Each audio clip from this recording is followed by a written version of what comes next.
La légende de Mona, récit extrait des Contes et légendes de Bretagne. Lecture par Christophe Tabar.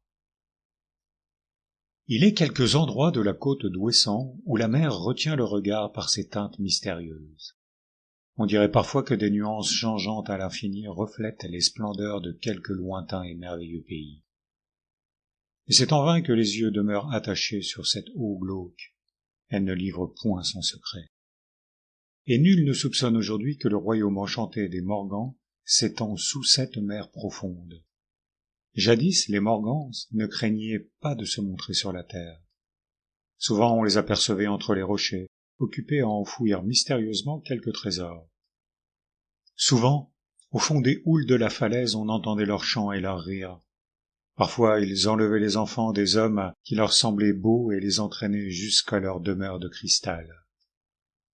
Or, dans ce temps-là, vivait à Ouessant une fille de pêcheur nommée Mona. Dans ce pays de la tempête, les hommes sont rudes, comme les roches de granit qui résistent aux attaques de la mer. Les femmes ont la beauté robuste des paysannes qui travaillent la terre, et leurs joues sont hâlées par le vent de la lande. Mona ne leur ressemblait point. Elle était fine et blanche, ses cheveux étaient d'or. On eût dit que dans ses yeux passaient les 1000 teintes de la mer. Certains, dans le village, répétaient qu'elle ressemblait bien plutôt à une fille des Morgans qu'à une fille des pêcheurs. Les jeunes filles ajoutaient entre elles que les yeux verts de Mona jetaient un sort aux garçons. Les avaient-ils une fois regardés, ils oubliaient les autres femmes et ne songeaient qu'à lui plaire.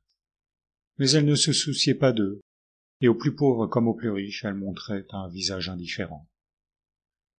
Ses parents se désolaient, et souvent ils lui disaient « Jeunesse et beauté passent vite. » Sample complete. Ready to continue?